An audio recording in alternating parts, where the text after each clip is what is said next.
بسم اللہ الرحمن الرحیم. This is خالد رضوی. آج میرا موضوع جو ہے وہ ایک انتہائی سینسٹیو موضوع ہے اور وہ ریئیکشن ہے جناب عباس حیدر کا ایک ویلاگ تھا جو انہوں نے مقدمہ پیش کیا اہل تشیع کا by the title of from hate for صحابہ ٹو ماتم دا ریئل ہسٹری آف شیعہ اسلام. اور انہوں نے اہل تشیع کی تاریخ جو بتائی ہے اس کے حساب سے وہ یہ بتاتے ہیں کہ خلیفہ ثلاثہ رضی اللہ عنہم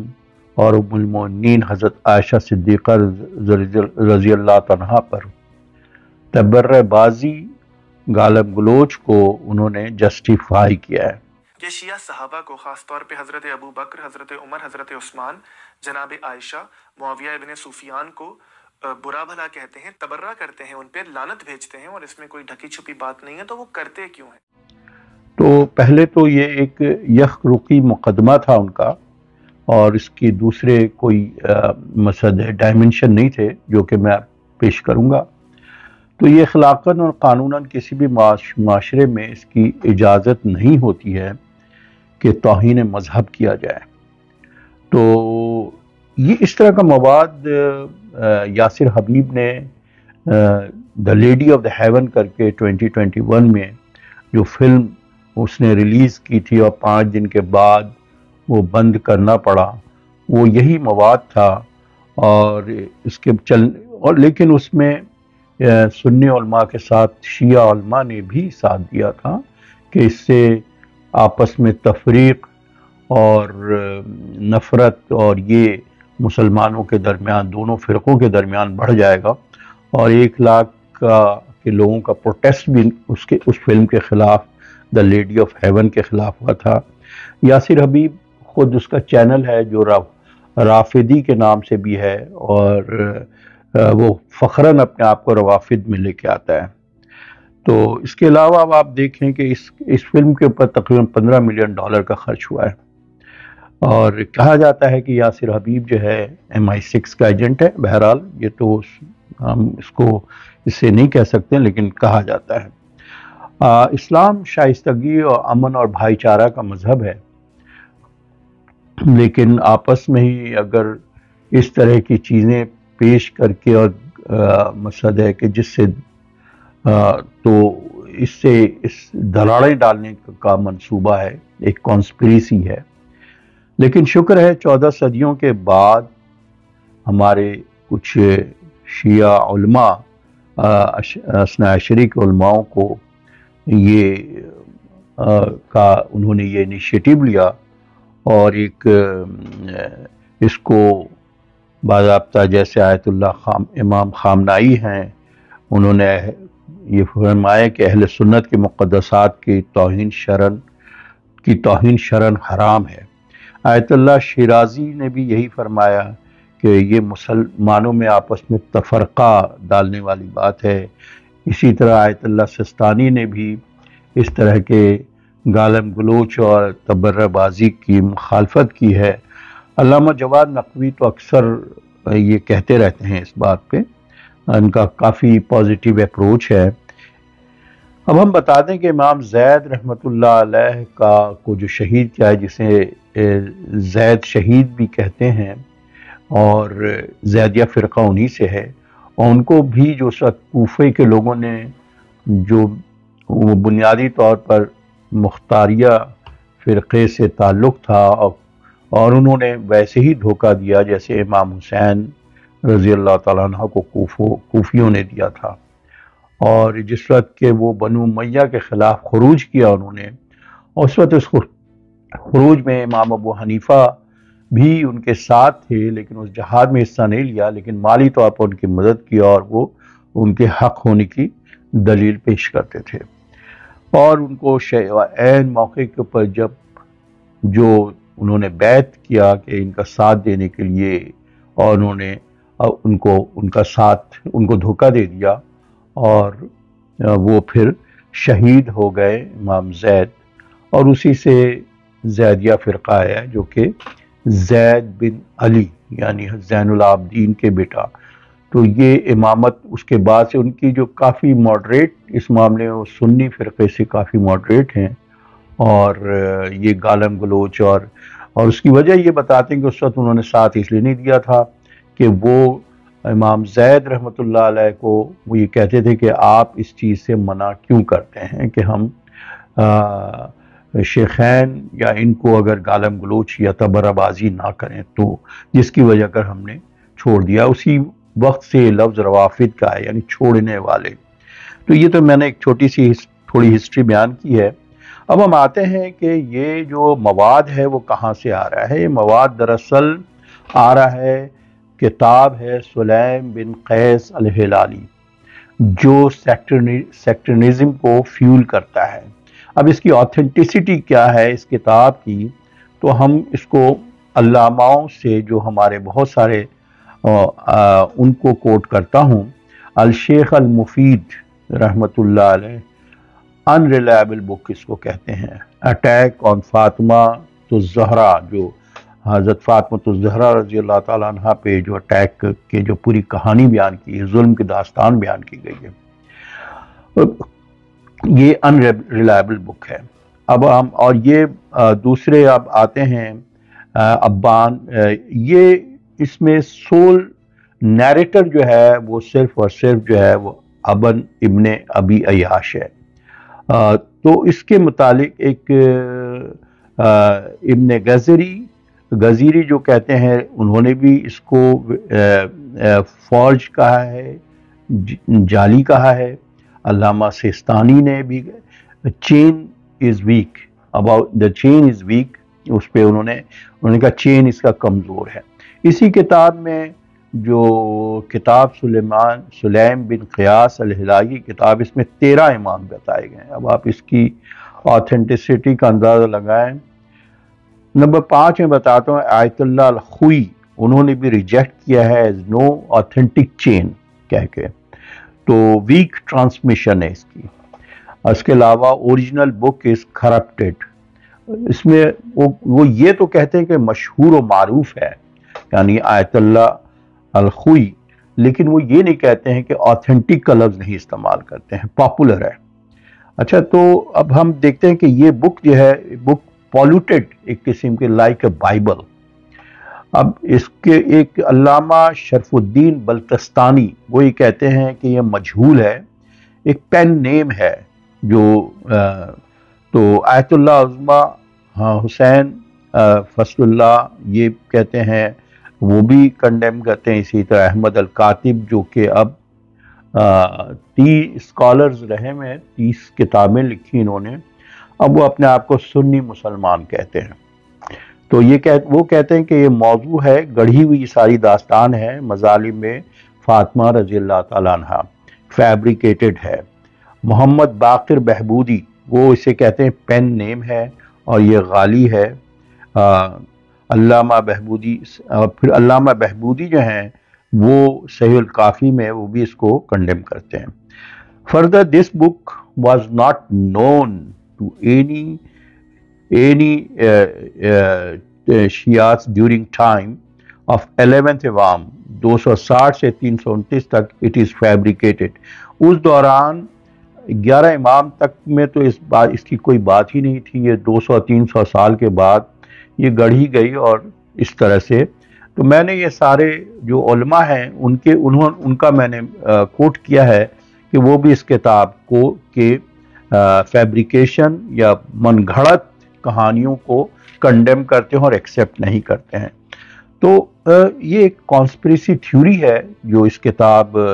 سلیمان بن قیس کے ذریعے ہوئی ہے، یہ روافد شیعوں کے طرف سے ہے۔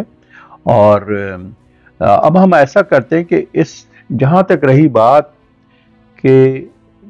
تاریخ کو ایمان کا معیار نہیں بتایا جا سکتا، اس میں سچی جھوٹی باتیں بھی آ سکتی ہیں، اور تو ایمان کا معیار جو ہے اللہ کی کتاب ہے، کلام اللہ ہے۔ ان مقدس ہستیوں کے متعلق ان کی شان میں اللہ تعالیٰ نے اپنی کلام اللہ میں جو وحی نازل ہوئی ہے اس میں اللہ تعالیٰ نے کیا فرمایا ہے، ہم اس کی طرف بڑھتے ہیں۔ یہ وہ کتاب ہے جس کے متعلق اللہ تعالیٰ خود فرماتے ہیں اِنَّا نَحْنُ نَزَّلْنَا الذِّكْرَ وَإِنَّا لَهُ لَحَافِظُونَ، ہم نے اس ذکر کو، اس قرآن کو نازل کیا اور ہم ہی اس کی حفاظت کرتے ہیں۔ اِنَّ عَلَيْنَا جَمْعَهُ وَقُرْآنَ، سورہ قیامہ، اور اس کو جمع بھی ہم نے کیا ہے اس قرآن کو، اور اس کو پڑھا بھی دیا ہے حضور صلی اللہ علیہ وسلم کو، اللہ تعالیٰ کہتے ہیں۔ تو یہ اب ہم اس فیکٹ چیک جو ہے ان مقدس، جو یہ قرآن، یہ کلام اللہ جو ہے ٹائم اسپیس سے بالکل باہر ہے، یہ ہر وقت سچائی کو اگر دیکھنا ہے، ان روایتوں کو، یہ گھڑی ہوئی روایتیں ہیں، یہ جو ہیں فیبریکیٹڈ ہیں، اور جن کے راوی جو ہیں وہ ایک تو جیسا میں نے بتایا کہ اس کے راوی جو ہیں وہ دروغ گو ہیں، ثقہ نہیں ہیں۔ تو اس کو چیک کرنے کا سب سے بہترین طریقہ جو فرقان ہے، اللہ کی کتاب ہے، ہم اس کو دیکھتے ہیں۔ اب میں قرآن سے رجوع کرتا ہوں کہ صحابہ کرام کے متعلق، رضوان اللہ اجمعین کے متعلق اللہ تعالیٰ کیا فرماتے ہیں، اور وہ قرآن جو قیامت تک کے لیے اس کی سچائی جو ہے وہ ہمیشہ قائم رہے گی۔ تو سورہ فتح ہے، میں اس کو پڑھ دیتا ہوں۔ اعوذ باللہ من الشیطان الرجیم، بسم اللہ الرحمن الرحیم۔ محمد الرسول اللہ والذین معہ اشداء علی الکفار رحماء بینہم تراہم رکعا سجدا یبتغون فضلا من اللہ ورضوانا سیماہم فی وجوہہم من اثر السجود ذالک مثلہم فی التوراۃ ومثلہم فی الانجیل كزرع أخرج شطأه فآزره فاستغلظ فاستوى على سوقه يعجب الزراع ليغيظ بهم الكفار وعد الله الذين آمنوا وعملوا الصالحات منهم مغفرة وأجرا عظيما۔ اس کا ترجمہ پڑھتا ہوں۔ محمد اللہ کے پیغمبر ہیں، اور جو لوگ ان کے ساتھ ہیں وہ کافروں کے حق میں تو سخت ہے اور آپس میں رحم دل۔ اے دیکھنے والوں، جو ان کو دیکھتا ہے کہ اللہ کے آگے جھکے ہوئے سر بسجود اور اللہ کا فضل اور اس کی خوشنودی طلب کر رہے ہیں۔ کثرت سجود کے اثر سے ان کی پیشانیوں پر نشان پڑے ہوئے ہیں۔ ان کے یہی اوصاف تو تورات میں مرقوم ہے، رقم ہے، اور یہی اوصاف انجیل میں بھی ہیں۔ وہ گویا ایک کھیتی ہے جس نے پہلے زمین سے اپنی سوئی نکالی، پھر اس کو مضبوط کیا، پھر موٹی ہوئی، اور پھر اپنے نال پر سیدھی کھڑی ہو گئی، اور لگی کھیتی والوں کو خوش کرنے تاکہ کافروں کا جی جلائے۔ لیکن افسوس کہ کافر کے علاوہ اس وقت ایسے روافد ہیں، ان کا بھی جی چلتا ہے ان چیزوں پہ۔ اب آپ یہ دیکھیں کہ اس میں اللہ تعالیٰ اس کھیتی کی بات کر رہے ہیں جو کھیتی بنائی، جس میں رسول اللہ صلی اللہ علیہ وسلم اس کھیتی کے اصل ہیڈ ہیں، اور پھر اس کے بعد سارے صحابہ کرام کو سے مثال دی گئی کہ ان کی جو تزکیہ اور تربیت اللہ کے رسول صلی اللہ علیہ وسلم نے کی تھی، کہ وہ پہلے ایک پودے کی طرح تھے، اور پہلے پودا جس طرح سے نرم ہوتا ہے، اس کی تھوڑی سی سوئی جیسی نالی نکلتی ہے، اور پھر موٹی ہوتی ہے، اور پھر وہ نال کی طرح سیدھی کھڑی ہو جاتی ہے، اور پھر ایک زبردست قسم کی کھیتی تیار ہو جاتی ہے۔ جو کافروں کو تو اس سے جلن ہوتی ہے، یا ان کو غیظ، وہ اس سے تو ان کے اوپر تو فرق پڑتا ہے۔ تو یہ کیفیت ہے، یہ ان صحابہ کرام کی جو کہ جس کا ذکر، اس چیز کا ذکر اہل کتاب میں، انجیل میں اور تورات میں بھی اس کا ذکر اسی طرح سے مثال دے کے کی گئی ہے۔ تو یہ صحابہ کرام کے شان میں جو بیان کیا گیا ہے۔ اب میں جاتا ہوں سورہ توبہ میں کہ سابقون الاولون کے جو ہیں وہ صحابہ، جو ان کے متعلق اللہ تعالیٰ کیا کلام اللہ میں کیا فرماتے ہیں، میں اس کی آیت پڑھ دیتا ہوں۔ والسابقون الاولون من المہاجرین والانصار والذین اتبعوہم بإحسان رضی اللہ عنہم ورضوہ، جن سے اللہ خوش ہوا اور وہ اللہ سے خوش ہوئے۔ وہ سابقون الاولون کون ہیں؟ وہ حضرت خدیجہ رضی اللہ تعالیٰ جو گھر میں سے ہیں، ان کے گھر میں وہ ان سے متعلق اللہ کے رسول صلی اللہ علیہ وسلم کے جو گھر سے متعلق ہیں وہ ہیں حضرت خدیجہ رضی اللہ تعالیٰ عنہ، حضرت علی رضی اللہ تعالیٰ عنہ جو 10 برس کے تھے اس وقت، اور حضرت زید بن حارثہ رضی اللہ تعالیٰ عنہ۔ باہر کے آدمی میں سے صرف حضرت ابو بکر صدیق رضی اللہ تعالیٰ عنہ ہیں، جو کہ اس جزیرۃ العرب میں پہلا جو اسلام کی دعوت شروع ہوئی تو صرف اللہ کے رسول صلی اللہ علیہ وسلم کے ساتھ حضرت ابو بکر صدیق رضی اللہ تعالیٰ عنہ کھڑے تھے، جو انتہائی مشکل دور تھا، جو انتہائی مصیبت کا دور تھا، جو کہ جو اسلام کی آواز اس عرب معاشرے میں جو کہ جہالت کے گھپ اندھیرے میں تھا، اور اس ساری مصیبتوں کو برداشت کرنے کے لیے انہوں نے بھی کلمت اللہ کے رسول صلی اللہ علیہ وسلم کے ساتھ مل کے اٹھایا۔ اور پھر اس کے بعد انصار تھے، جو 70 کی تعداد میں انصار نے بھی تو ان لوگوں کے متعلق سابقون الاولون کے متعلق اللہ تعالیٰ کلام فرما رہے ہیں رضی اللہ عنہم ورضوا عنہ، تو اللہ تعالیٰ خوش ہو گئے، اللہ راضی ہو گیا ان سے۔ اب دوسری بات، اب ہم آتے ہیں واقع غار ثور میں، جس میں کہ حضور صلی اللہ علیہ وسلم نے سب سے پہلا جو مکے سے جو نکال دیا تھا اور مکے سے ہجرت کرنی پڑی اللہ کے رسول صلی اللہ علیہ وسلم کو، جس طرح کے مظالم قریش ان کے پر کفار ان کے پر ڈھا رہے تھے، تو اس وقت ان کے ساتھی کون تھے؟ حضرت ابوبکر صدیق رضی اللہ عنہ غار ثور میں 3 دن ان کے ساتھ رہے، اور اس کے لیے جو آیت آئی اس میں کہا اذ یقول لصاحبتہ، صحابہ کا نام انہی کے اس سے لیا گیا، لصاحبتہ صرف حضرت ابوبکر صدیق رضی اللہ عنہ کے لیے، لا تحزن ان اللہ معنا، کہہ رہے ہیں تم غم نہ کرو۔ حضرت ابوبکر صدیق رضی اللہ عنہ کو غار ثور میں فرما رہے ہیں اللہ کے رسول صلی اللہ علیہ وسلم، غم نہ کرو، اللہ ہمارے ساتھ ہے۔ یہ ایک بڑا واقعہ ہے جس کے بعد یاسر حبیب جو پروڈیوسر ہے اس روافد جو شیعہ ہے، اس نے جو یہ کہا کہ کاش کہ یہ 3 دن ابوبکر صدیق رضی اللہ عنہ کے ساتھ نہ رہتے تو ہمیں توڑ مڑوڑنے اور پوری تاریخ کو چینج کرنے میں اور آسانی ہوتی ہے۔ اس کے اپنے الفاظ ہیں جو کہ ریکارڈ میں آپ دیکھ سکتے ہیں یہ۔ اچھا، اس کے علاوہ ہم آتے ہیں اور ازواج مطہرات کی شان میں کہتے ہیں قرآن میں اللہ تعالیٰ فرماتے ہیں النبی اولا بالمؤمنین من انفسہم وازواجہ امہاتہم، تو پیغمبر مومنوں پر ان کی جانوں سے بھی زیادہ حق رکھتے ہیں، اور پیغمبر کی بیویاں ان کی مائیں ہیں، تو یعنی روحانی مائیں ہیں، جن کے متعلق یہ ہمارے عباس صاحب نے جو فرمایا ہے، اور جس طرح کے لغویات ان کے اوپر کیا کیا بہتان کا سلسلہ تو بند ہی نہیں ہو رہا ہے، جو عبداللہ بن ابی نے لگایا تھا وہ آج بھی ویسی بہتان ہے، لیکن اللہ کلام اللہ کے ذریعے قیامت تک کے لیے اس چیز کو ان کی جو عزت و تکریم کے متعلق جو اللہ تعالیٰ نے کلام اللہ میں اس کو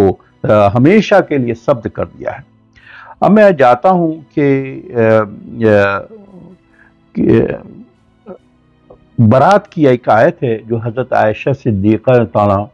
پہ نازل ہوئی تھی، اور اس کی 10 آیتیں ہیں جو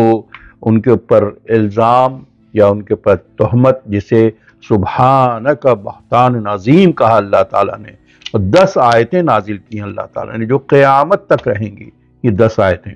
یہ بڑی اہم ہے، اور میں چاہتا ہوں اس کو بھی پڑھ دوں۔ اور تو یہ کیا اندھے ہو گئے ہیں، یعنی تعصب کے دبیز پردے میں لوگ اتنے اندھے ہو جاتے ہیں کہ کلام اللہ کو بھی پس سے پش ڈال دیا ان لوگوں نے۔ میں بتاتا ہوں، یہ آیت ہے بسم اللہ الرحمن الرحیم لولا اذ سمعتموہ ظن المؤمنون والمؤمنات بانفسہم خیرا وقالوا ھذا افک مبین لولا جاءوا علیہ باربعۃ شہداء فاذ لم یأتوا بالشہداء فاولئک عند اللہ هم الکاذبون ولولا فضل اللہ علیکم ورحمتہ فی الدنیا والآخرۃ لمسکم فیما افدتم فیہ عذاب عظیم اذ تلقونہ بألسنتکم وتقولون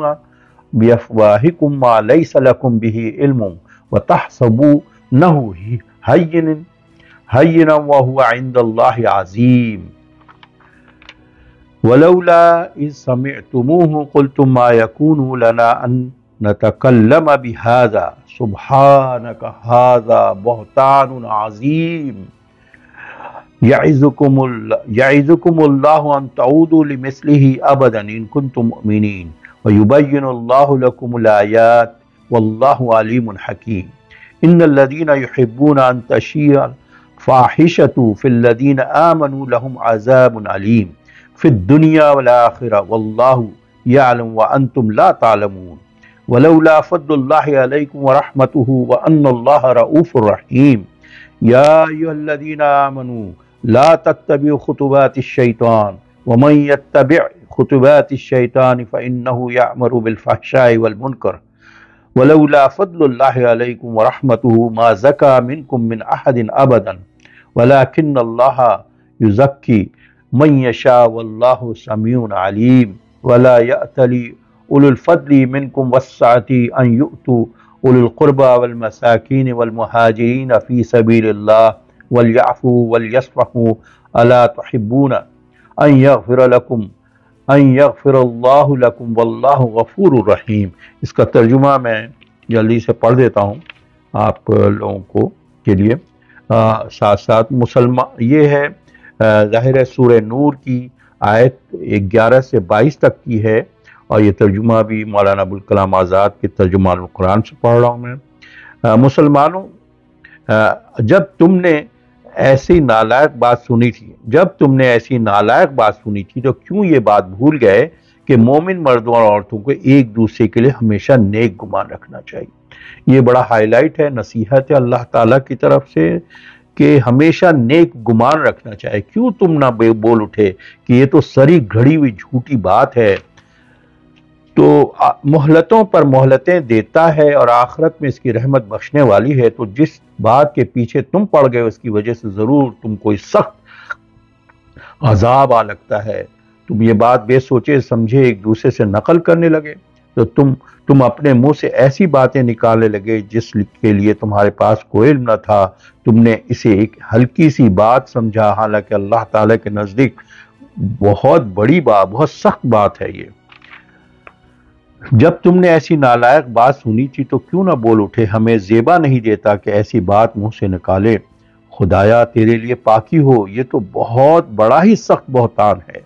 اللہ تعالیٰ تمہیں نصیحت کرتا ہے، اگر تم مومن ہو تو پھر کبھی ایسا کام نہ کرنا۔ وہ حق کی نشانیاں تم پر واضح کر دیتا ہے، وہ سب کچھ جاننے والا، حکمت والا ہے۔ جو لوگ پسند کرتے ہیں کہ مومنوں میں شرمناک برائیوں کا چرچا پھیلے، ان کے لیے دنیا میں بھی دردناک عذاب ہوگا اور آخرت میں بھی۔ یاد رکھو اللہ سب کچھ جانتا ہے، تم کچھ نہیں جانتے۔ اور پھر دیکھو کیا ہوا، اگر اللہ کا فضل تم پر نہ ہوتا، اگر اس کی رحمت چارہ سازی نہ فرماتی، اگر ایسا نہ ہوتا کہ وہ بڑا ہی شفقت رکھنے والا ہے، بڑا ہی رحمت والا ہے۔ مسلمانوں، شیطان کے نقش قدم پر نہ چلو۔ جو کوئی اس کے قدم بقدم چلا تو وہ جان رکھے شیطان اسے شرمناک برائیوں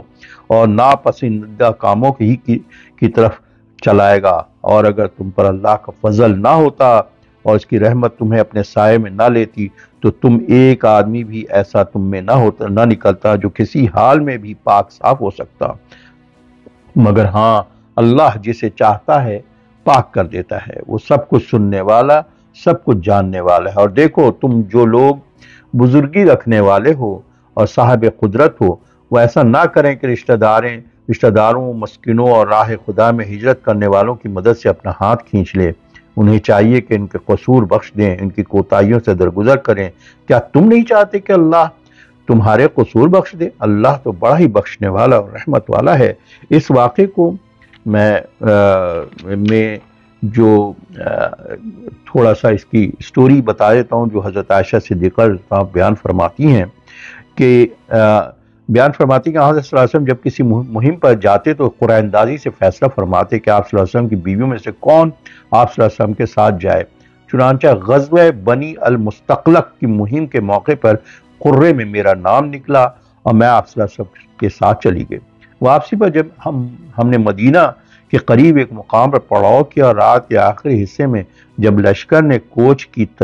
کی تیاری شروع کی تو میں رفع حاجت کے لیے باہر چلی گئی، اور جب پلٹنے لگی تو مجھے محسوس ہوا کہ میرے گلے کا ہار ٹوٹ کر کہیں گر پڑا ہے۔ میں اس کی تلاش میں لگ گئی اور قافلہ روانہ ہو گیا، اور محافظوں نے میرا ہودج اٹھا کر اونٹ پر رکھ دیا۔ جب میں ہار لے کر پلٹی تو دیکھا کہ قافلہ روانہ ہو گیا اور میرا ہودج اونٹ پر چلا گیا ہے۔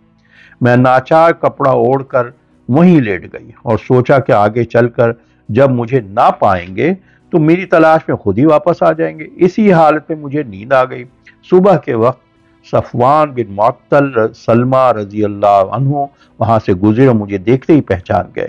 کیونکہ نزول حجاب سے قبل وہ بارہا مجھے دیکھ چکے تھے۔ انہوں نے اپنا اونٹ روک لیا اور لا کر میرے پاس بٹھا دیا۔ میں اونٹ پر سوار ہو گئی اور وہ نکیل پکڑ کر روانہ ہو گئے، اور دوپہر کے وقت قافلہ قیام کر رہا تھا کہ ہم وہاں پہنچ گئے۔ اس پر عبداللہ بن ابی منافق اور اس کے ساتھیوں نے مجھ پر تہمت لگا دی۔ اس بہتان کی خبریں اڑیں اور حضرت صلی اللہ علیہ وسلم کے کانوں تک بھی پہنچ گئے۔ آپ صلی اللہ علیہ وسلم پریشان ہو گئے اور افواہوں کا یہ سلسلہ 1 مہینے تک جاری رہا، اور اس میں منافقین کے علاوہ مستح حسان بن ثابت شاعر اور حمنا بن حجش حضرت زینب رضی اللہ عنہا کی بہن کے نام بھی مذکور ہیں۔ اوس و خزرج کے لوگ انتشار افتراق کا شکار ہو گئے۔ اس پر اللہ تعالیٰ نے میری برات کا اعلان فرمایا، گو میں اپنے متعلق یہ سوچ بھی نہ سکتی تھی کہ وحی کے ذریعے سے میری برات کا اعلان ہوگا جو قیامت تک پڑھی جائے گی۔ تو اس پورے واقعے میں ایک تو نصیحت کی گئی ہے کہ ایک جھوٹا شخص اگر کوئی چیز بیان کر رہا ہے تو اس میں یہ بتائے اس کی تحقیق بھی نہ کرو تم، اور دوسری بات جو آخر میں جا کے حضرت حسان رضی اللہ تعالیٰ عنہ جو کہ وہ بھی صحابہ میں تھے، ان کی مدد کرتے تھے حضرت ابوبکر صدیق صلی اللہ علیہ وسلم، وہ بھی جو ہے ان کے ساتھ مل گئے تھے، جس کے وقت ابوبکر صدیق صلی اللہ علیہ وسلم نے ان کی مدد کرنا چھوڑا تو اس پہ آخری آیت حضرت ابوبکر صدیق صلی اللہ علیہ وسلم کہ تم جو کام اچھا کر رہے تھے اس کو کرتے رہو، کیا تم اسے معاف کر دو، کیا تم نہیں چاہتے کہ تمہیں معاف کیا جائے؟ اس پر ابوبکر صدیق صلی اللہ علیہ وسلم جب یہ آیت سنی تو بولے کہ ہاں میں چاہتا ہوں کہ اللہ مجھے معاف کر دے، دوبارہ انہوں نے جاری کر دیا۔ تو اس میں جو بہتان عظیم حضرت عائشہ صدیقہ رضی اللہ عنہا پہ لگایا گیا تھا، تو اس کے لیے حضرت عائشہ آج تک جو ہے آپ دیکھیں کہ وہ یہ فرماتی ہیں کہ قیامت تک یہ آیت ان کے لیے اب یہ جنگ جمل کے ایک یا اس طرح کے واقعات کو لے کے ان کے جو اللہ کی کتاب کے ذریعے جو مرتبہ جو مقام دیا گیا ہے، جو ایون حضرت علی کرم اللہ وجہہ نے اس کا خاص خیال رکھا ہے، کیونکہ وہ امت کی روحانی مائیں ہیں، تو ان کے متعلق کسی چیز کو کہنا یہ ظلم عظیم ہے۔ اور اسی کے ساتھ میں یہ کہتا ہوں کہ اس میں جو اس کو کہا ہے کہ بہتان عظیم ہے یہ، اور اس کے ساتھ میں اگلے اس پہ آتا ہوں کہ تو اس لحاظ سے ہم یہ سمجھتے ہیں کہ قرآن is witnessed for the lofty and secured characters۔ تو اس قرآن جو ہے وہ شاہد ہے ان لوگوں کی، ہمارے صحابہ اکرام رضی اللہ تعالیٰ اجمعین جو شیخین ہیں ان کے اوپر۔ تو اس طرح کے خرافات کی کیا اہمیت ہے قرآن کے سامنے، کلام اللہ کے سامنے اس کی کیا اہمیت ہے؟ تو آگے جا کے میں یہ کہتا ہوں کہ چلیں ہم ایک نظر دیکھتے ہیں کہ تاریخی اعتبار سے نہ صحیح لیکن ابھی جہاں تک رہی کہ بات کہ حضور حضرت ابوبکر صدیق رضی اللہ عنہ کی اہمیت کا اندازہ جو اس چیز سے بھی ہم لگا سکتے ہیں کہ چند چیزیں جو بالکل واضح ہیں عیاں ہیں، اس میں کسی بھی باریک قسم کی جو متواتر ہر ایک سے جو چیز پہنچی ہے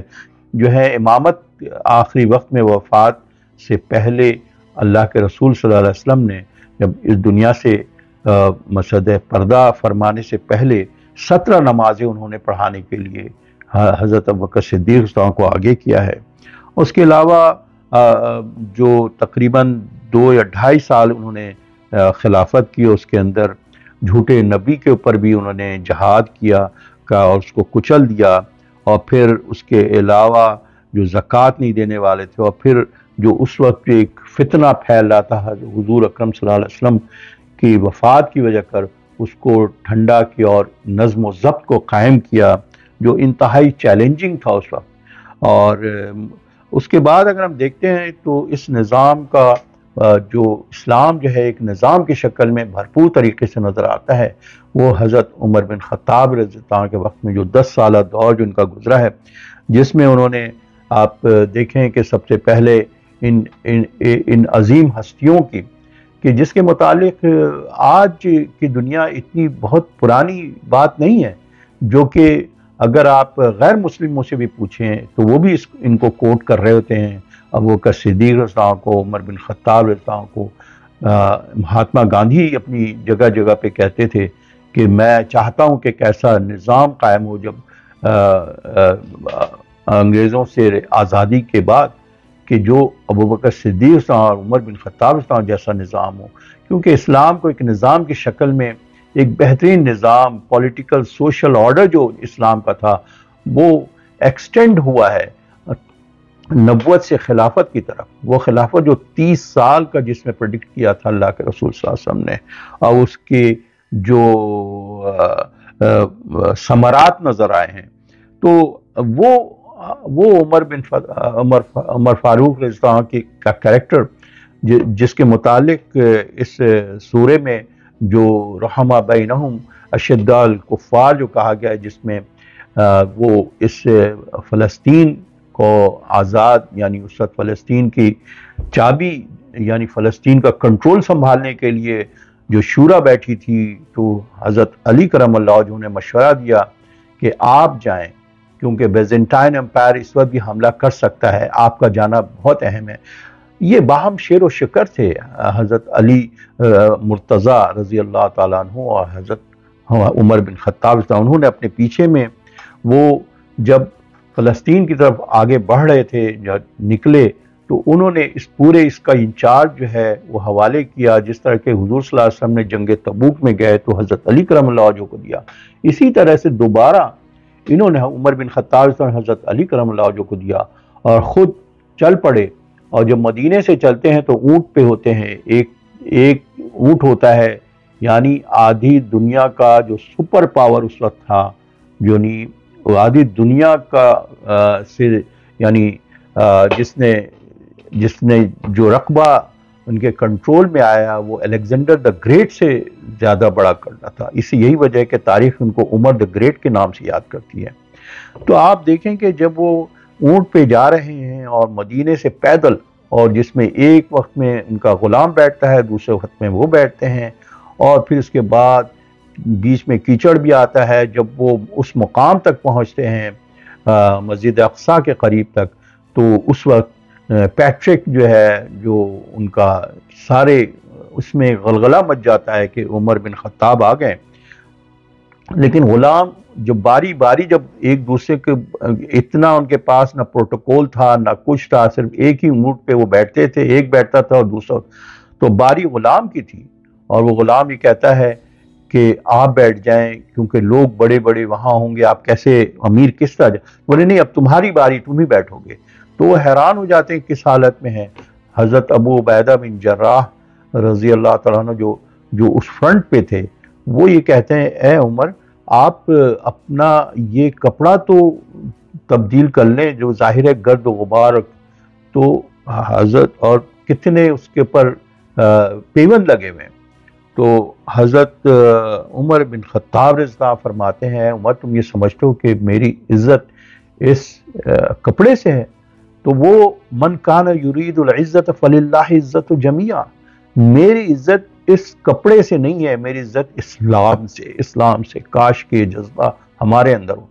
اور پھر اس کے بعد وہی پیٹرک جو ان کا وہ ہوتا ہے وہ حوالے کرتا ہے، بولتا ہے ہاں ہم نے جو اپنی کتابوں میں جس طرح کے لوگوں کو پڑھا ہے وہ یہی ہے، اور حوالے کر دیتا ہے۔ اور آج بھی آپ چلیں مسجد اقصیٰ، میں خود گیا ہوں مسجد،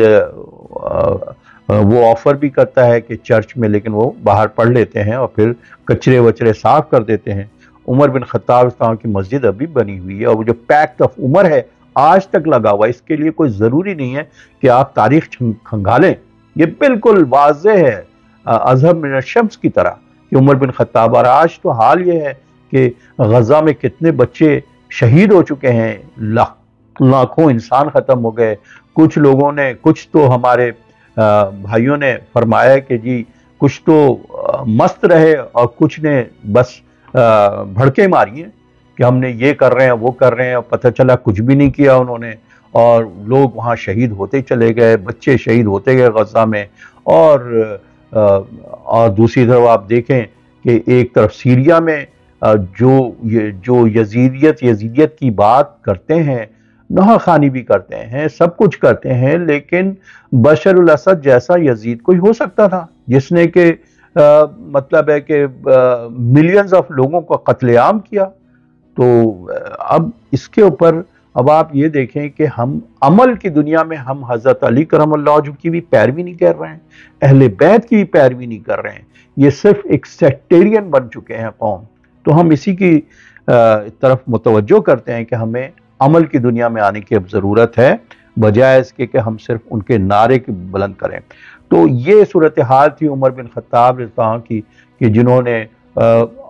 آج بھی ایک فیملی ہے جو کہ اس وقت چابی انہوں نے اپنے چرچ کی ایک فیملی کو دیا, کیونکہ جھگڑے ہوا کرتے تھے ان کے آپس میں. تو آج بھی وہی فیملی تواتر کے ساتھ مسلمان فیملی کو چابی دیا ہوا ہے یہ, اور انہوں نے عمر بن خطاب نے وہاں ایک پیس قائم کیا, عمر پیکٹ کے نام سے ابھی بھی وہاں لگا ہوا ہے مسجد اقصی میں. تو یہ اس کے لیے کوئی کھنگالنے کی ضرورت نہیں ہے. اب دوسری بات اب آ جائیں کہ آج جو جتنی بھی ماڈرن ایڈمنسٹریشن ہے, چاہے وہ ڈاک کا نظام ہو, چاہے وہ ایک مختلف نظام جو انوویشن ہے ایڈمنسٹریٹو, صرف یہی نہیں کہ انہوں نے رقبہ بڑھایا ہے بلکہ ایک بہترین نظام قائم کر دیا. اس میں سب سے جو کارنر اسٹون ان کے پورے اس کا تھا وہ جسٹس تھا, جوڈیشری تھی, جس کے اوپر ان کا بیٹا بھی, اگر ان سے لوگ سوال کرتے ہیں کہ آپ کا کپڑا کیسے آیا, کیونکہ دراز قد تھے وہ, تو انہوں نے کہا یہ میرے بیٹے سے ملا کے ہم نے, تو اپنے اوپر بھی چیک اینڈ بیلنس لگا ہے. اور حال یہ ہے وہی کہتے تھے کہ دریائے دجلہ کے کنارے کوئی کتا بھی بھوکا مرے گا تو اس کی ذمہ داری عمر پر ہوگی. اور کوئی اگر کسی بچے کو کسی گھر میں درد ذہ ہو رہا ہے تو اپنی خاتون اول جسے ہم کہتے ہیں اپنی زوجہ کو بھیجتے تھے, اور وہ ان کو تو یہ حال, یہ کیریکٹر تھا حضرت عمر بن خطاب رضی اللہ عنہ کا. اور انہوں نے اس کیریکٹر کی بنیاد کے اوپر جو اللہ کے رسول صلی اللہ علیہ وسلم نے جس ٹیم کو تیار کیا تھا, جو اور اس میں بہت بڑے مشورہ کار حضرت علی کرم اللہ وجہہ خود تھے, جنہوں نے 20 سال مشورہ دیا, شورا کے سب سے اہم ممبر تھے. ان میں کوئی ایسی بات نہیں تھی, لیکن آج ہم سیکٹیرین بنیاد پہ ریفیلنگ کرنے کے لیے ہم ایک دوسرے کے مقابلہ کرتے ہیں اور ان میں آپس میں نفرت کی بیج بوتے ہیں. تو اب آپ یہ دیکھیں کہ حضرت عمر بن خطاب رضی اللہ عنہ کا جو دور ہے وہ بڑے بڑے ہسٹورین جو جس میں وہ فرماتے ہیں, آپ یہ دیکھیں کہ جو کتاب لکھا مائیکل ہارٹ نے, اور کہ اللہ کے رسول صلی اللہ علیہ وسلم کو رینک 1 اس نے جس بات پہ دیا ہے کہ he was supremely successful in social justice, اسی شخص نے اس کتاب میں 52 نمبر عمر بن خطاب رضی اللہ عنہ کو دیا ہے, جنہوں نے آپ کو پتہ ہے کہ انسانیت کے لیے اس طرح سے کیا کہ انہوں نے اولڈ ایج بینیفٹ جاری کیا, چاہے وہ یہودی ہے تو اس کے لیے بھی, اسی طرح بچے کے لیے وکس چیکس ہوتا ہے وہ بھی. تو انہوں نے ویلفیئر کے لیے خاصا سسٹم اور نظام قائم کیا, اور بہترین سوشو اکانومک سسٹم جو ہے اس کا مظہر جو ہے وہ عمر بن خطاب رضی اللہ عنہ کا دور ہے. اگر وہ یہ سب کچھ اتنا, یعنی 2 بڑی بڑی سپر پاورز جو ہے ان کو مسمار کر دیا, جو کہ رومن امپائر اور پرشین امپائر, اور پھر وہ اتنے بڑے کارنامے اور اتنا کچھ کرنے میں وہ کیا اپنے اللہ کے رسول صلی اللہ علیہ وسلم کے داماد حضرت علی کرم اللہ جو خود 20 سال سے ان کو مشورہ ان کے اوپر ظلم و زیادتی کریں گے. یہ ظلم کی داستان جو بنائی گئی ہے حضرت فاطمہ رضی اللہ تعالیٰ, تو اس کو ہم آگے جا کے بتائیں گے کہ ایک ایک پوائنٹ کو ہم ود آل ریفرنسز. یہ واشنگٹن میں پوسٹ میں آیا تھا, ارون ہسٹورین ہے, The whole history of Umar shows him to have been a man of great power of mind, rigid justice, integrity, journey of Jerusalem and legacy of superiority, vision of reformer. تو یہ سب کچھ آج یہ تو اس سے عمر بن خطاب برٹینیکا encyclopedia اٹھا کے دیکھ لیں. عمر 10 years of caliphate belong for the most part great conquest, visionary leadership and compassionate ruler. تو یہ ساری چیزیں جو حقیقت یہ تو ایسی چیزیں ہیں جو کہ ہم ان سے آج کے دور کی بات ہے کہ جتنے بھی انہوں نے ویڈوز اور ان لوگوں کے لیے جو گرانٹس ایشو کرائے ہیں، آرمی کا گیریسن کا جو سسٹم چلا ہے، یہ سب کچھ ایڈمنسٹریٹو کورٹ کا نظام ہے، اس مکمل ضابطہ حیات کو اسلام کے عمر بن خطاب سے اپنے پیک پہ نظر آیا ہے. تو وہ اور یہ سارا کچھ ایکسٹینڈڈ ہے نبوت کے دور سے لے کے خلافت. اللہ کے رسول صلی اللہ علیہ وسلم کی برکات، ان کی محنت جس کی بنیاد پہ جو کہ اللہ تعالیٰ نے ان کے ذریعے کیا. اب آتے ہیں حضرت عثمان غنی تعالیٰ جو کہ ذو النورین جو کہ داماد ہیں اللہ کے رسول صلی اللہ علیہ وسلم کے، انہوں نے اپنی جان تو نثار کر دی، لیکن ایک شخص کا بھی جن کے ہاتھ میں پوری فوج تھی اور وہ جن کو جس مظلومیت کے ساتھ ان کو شہید کیا گیا ہے،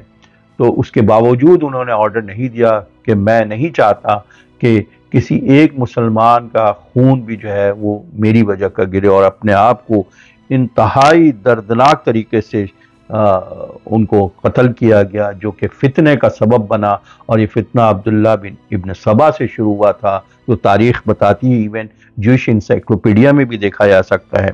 تو بہرحال میں اسی کے ساتھ ایک بات کہتا ہوں کہ روئے زمین پر آفتاب نے کبھی ایسے انسان نہیں دیکھے تھے جیسے کہ رسول اللہ صلی اللہ علیہ وسلم کے صحابہ تھے. تمام نوع انسانی کا بہترین گروہ اگر کوئی ہے تو صحابہ اکرام رضوان اجمعین ہے، اور جن کے متعلق اللہ کے رسول صلی اللہ علیہ وسلم نے کہا کہ ستاروں کے مانند ہیں. اور میں اب دوسری چیزیں اگلے اس میں بیان کرتا ہوں.